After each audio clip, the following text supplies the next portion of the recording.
Halo Sobat Wibu, kembali lagi bersama Sensei Story. Kali ini kita akan membahas sebuah film yang berjudul Words Bubble Up Like Soda Pop.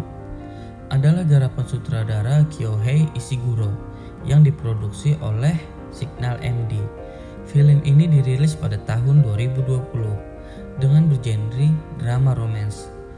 Words Bubble Up Like Soda Pop yang berdurasi 1 jam 27 menit ini menceritakan kisah tentang melibatkan dua orang, satu anak laki-laki pendiam bernama Cherry dan seorang gadis menawan bernama Smile.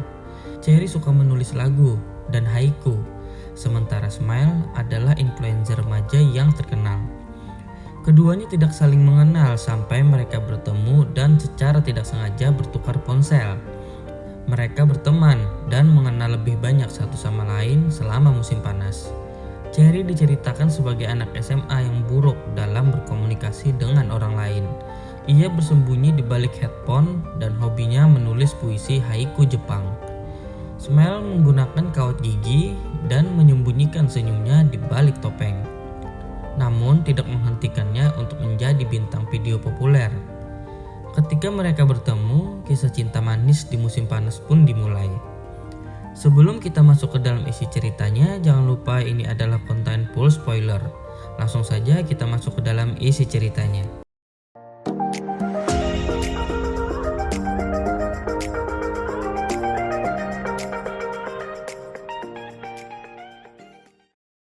Cerita dimulai dengan Cherry yang menemani kakek Fujiyama ke sebuah ruangan komunitas lansia yang berada di dalam mall.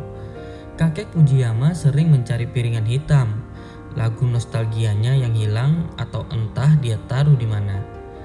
Di dalam mall tampak juga Yuki yang baru saja keluar membersihkan giginya. Yuki langsung mengeluarkan handphone dan melakukan live story di dalam hal tersebut untuk membagikan aktivitasnya kepada para penggemar Yuki. Berniat membagikan event lomba di mall tersebut. Ia pun bergegas menghampiri dan merekamnya. Cherry yang juga penasaran dengan kerumunan itu ikut berkerumun dan mempunyai ide untuk menulis sajak. Ketika sedang mencari perumpamaan kata, tanpa sengaja ditabrak oleh seorang anak yang sedang mencari sebuah poster di mall tersebut. Anak itu bernama Beaver. Dia mencuri poster untuk ditukarkannya dengan permen kepada temannya yang sangat ngefans dengan wanita di poster itu. Jadi ia terjatuh tidak sengaja menyenggol Yuki yang sedang merekam lomba merangkak bayi. Di sana mereka pun saling berpandangan dan Cherry tidak sengaja melihat gigi Yuki yang terpasang kawat. Yuki yang merasa malu langsung bergegas mengambil ponselnya dan berlari. Cherry yang bingung melihat ekspresi gadis itu langsung memasukkan ponselnya juga dan melanjutkan perjalanan menuju komunitas bersama Pak Fujiyama. Mereka tidak menyadari kalau ponsel mereka saling tertukar. Sepulang dari bekerja, Cherry pergi ke atap mall untuk menemui teman-temannya yang sedang nongkrong di sana. Ternyata Cherry kenal dengan Beaver yang mencuri poster tadi. Poster itu diserahkan kepada Japan demi stoples permen. Senja pun tiba. Cherry kemudian ingin menulis sesuatu yang ada di hatinya. Dia membuka ponselnya untuk mencari kata kiasan dalam kamus yang ada di ponselnya. Dia pun kaget. Ternyata ponsel yang diambil adalah milik gadis yang dia tabrak tadi. Yuki yang juga kebingungan bergegas pulang ke rumah karena dia juga menyadari kalau HP-nya tertukar saat ingin bercermin dengan HP-nya.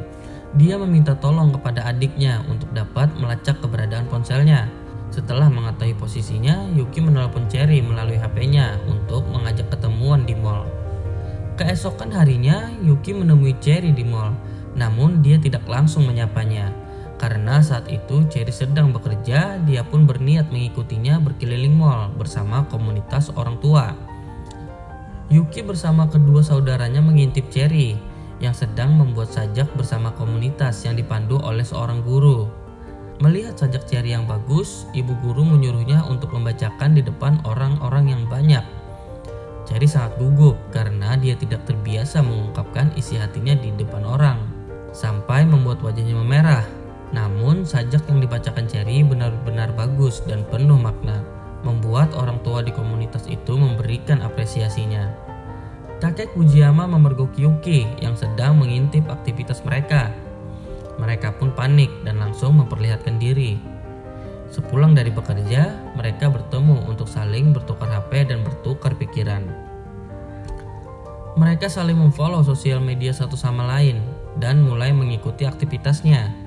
Mereka saling mengirimkan komentar dan membalas chat setiap harinya dan merasa saling memiliki kecocokan. Hingga suatu hari mereka saling berpapasan kembali di mall. Mereka hanya tersipu malu ketika saling bertemu satu sama lain. Yuki pun mengikuti komunitas orang tua itu dan menjadi relawan di sana. Orang-orang tua di sana sangat senang dengan kehadiran Yuki. Yuki langsung diajak menjadi pekerja part-time karena mereka kekurangan pegawai. Komunitas ini juga sedang sibuk melaksanakan latihan untuk pertunjukan festival kembang api di bulan depan. Selesai bekerja, kakek Fujiyama tidak dijemput oleh cucunya. Yuki dan Cherry disuruh mengantarnya pulang ke rumah dengan mobil kantor. Sesampainya di rumah kakek Fujiyama, mereka baru tahu kalau kakek Fujiyama memiliki studio rekaman di rumahnya. Mereka kaget melihat koleksi kaset rekaman yang banyak di rumah itu. Kakek Fujiyama mengatakan kalau sampai kaset yang dia pegang adalah rekaman yang sering dia dengarkan berulang-ulang. Sambil bersedih, dia mengatakan ingin mendengarkannya sekali lagi karena lagu itu sangat penuh dengan kenangan baginya. Cherry dan Yuki melihat kesedihan yang mendalam dari raut wajah kakek Fujiyama. Mereka pun berjanji akan mencari kaset itu sampai ketemu. Mereka ingin kakek Fujiyama dapat terus mengingat kenangan melalui lagu itu. Keesokan harinya mereka langsung mencari di mall karena kakek Fujiyama selalu mencarinya di tempat ini. Sambil menghadiri pertemuan komunitasnya, mereka mendapat informasi dari komunitas orang tua kalau kakek Fujiyama pernah bekerja di mall ini saat masih muda dulu. Mereka menemukan poster festival pertama kembang api yang dibuat oleh kakek Fujiyama juga. Pihak mall memberitahu untuk mencarinya di lantai 3 karena tempat itu juga menjual rekaman bekas. Di toko itu mereka mendapatkan informasi kalau rekaman itu adalah rekaman yang sangat langka dan hanya dicetak terbatas. Yuki memposting sampul rekaman tersebut dan mendapatkan informasi dari followersnya tentang lokasi sampul tersebut. Keesokan harinya, mereka langsung pergi ke sebuah menara radio di Gunung Umapuse di kotanya. Di sana terdapat sebuah bangunan yang menyimpan koleksi dan sejarah. Di sana mereka menemukan sebuah artikel yang membuat sampul dari rekaman tersebut. Sakura Fujihara, 22 tahun, seorang penyanyi dan penulis lagu dari kota Oda, tertulis di artikel tersebut. Mereka mengkonfirmasi temuan mereka kepada anak kakek Fujiyama. Mereka menanyakan apakah wanita di sampul itu adalah istri kakek Fujiyama. Anaknya mengatakan ia baru tahu kalau ibunya benar-benar seorang musisi. Dia menceritakan kalau ibunya meninggal saat sakit setelah melahirkan dan ayahnya yang membuat studio rekaman ini. Tujuannya untuk menjual kaset-kaset rekaman dari istrinya. Toko ini sudah akan kami tutup karena tidak ada lagi yang melanjutkannya. Di dalam toko ada juga cucu kakek Fujiyama yang sedang membereskan rekaman. Mereka saling kenal karena dia sering menjemput kakek Fujiyama selesai acara di komunitas. Cherry berniat untuk membantu membereskan rekaman di toko itu. Dia mengatakan pasti ada sisa rekaman dari istrinya yang belum terjual. Anak kakek Fujiyama mengizinkannya karena mereka juga sedang mencari rekaman tersebut. Beeper dan Japan pun diajak untuk ikut membantu mencarinya. Mereka membuka dan memeriksa satu persatu dari kaset tersebut, berharap ada yang tersisa atau terselip di sana. Mereka sangat kelelahan karena banyaknya rekaman yang harus diperiksa. Namun mereka tidak menyerah dan terus mencarinya bersama-sama. Hingga suatu saat Cherry menemukannya terselip di balik kulkas toko tersebut dan langsung memperlihatkannya kepada kakek Fujiyama. Lalu mereka bergegas ingin memutarkan rekaman tersebut kepada kakek Fujiyama sambil mempersiapkan kotak pemutaran suara. Yuki yang memperlihatkan kalau di balik piringan itu terdapat poster festival kembang api pertama kakek Fujihara juga. Lalu Yuki berpikir untuk mengajak Cherry pergi ke festival kembang api itu yang akan diadakan 2 hari lagi. Namun Cherry terlihat ragu-ragu dan mengiyakan saja ajakan dari Yuki untuk pergi ke festival tersebut. Dia merahasiakan kalau dia akan pindah rumah mengikuti ayahnya yang pindah tugas keluar kota. Yuki sangat kegirangan sambil memeluk kaset itu. Karena memeluk kasetnya, dia melihat kaset itu bergelombang dan mencoba meluruskannya. Di sini Yuki malah mematahkan rekaman itu secara tidak sengaja dan membuat kecewa semua orang. Keesokan harinya, mereka melanjutkan latihan untuk festival kembang api besok. Dengan wajah yang sedih dan canggung, Yuki mengatakan ingin meminta maaf lagi kepada kakek Fujiyama karena merusak rekaman itu dan akan memperbaikinya lagi. Sesaat setelah ibu Cherry datang dan membawa makanan untuk salam perpisahan karena keluarganya akan pindah kota. Yuki sangat kecewa mengetahui hal tersebut karena Cherry selalu merahasiakan ini. Yuki pun mengucapkan salam perpisahan kepada Cherry lalu pergi meninggalkannya begitu saja. Yuki yang sedang berusaha memperbaiki rekaman tersebut tidak dapat menyelesaikannya. Hingga acara festival dimulai. Salah satu pegawai melihat rekaman yang sudah patah itu dan merasa pernah melihatnya. Ia pun berteriak dan menunjuk ke arah jam dinding di kantor itu yang memiliki bentuk dan gambar yang sama seperti rekaman ini. Setelah diperiksa, ternyata benar bahwa jam tersebut adalah kaset rekaman yang sama dengan milik kakek Fujiyama.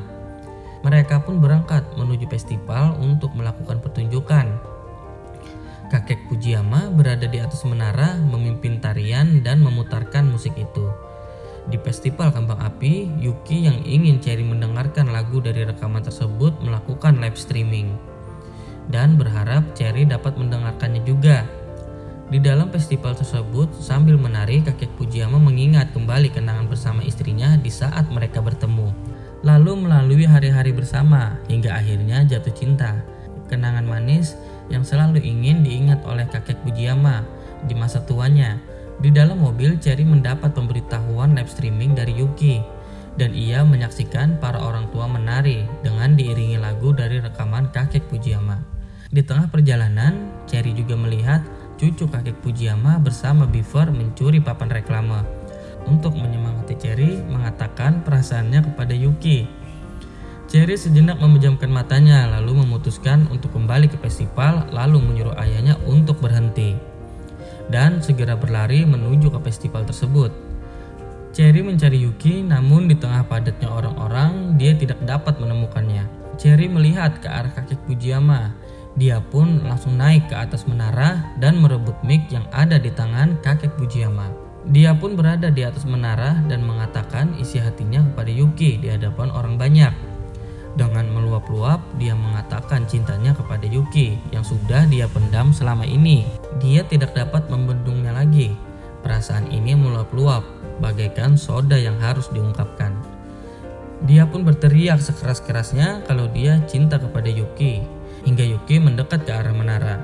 Mereka pun saling berpandangan satu sama lain dan mengetahui isi perasaan masing-masing. Dan film pun berakhir. Segitu saja teman-teman pembahasan film kita kali ini. Terima kasih untuk kalian yang menonton konten ini sampai akhir. Dan terima kasih untuk kalian yang telah menanti-nanti konten dari Sensei Story. Wassalamualaikum warahmatullahi wabarakatuh.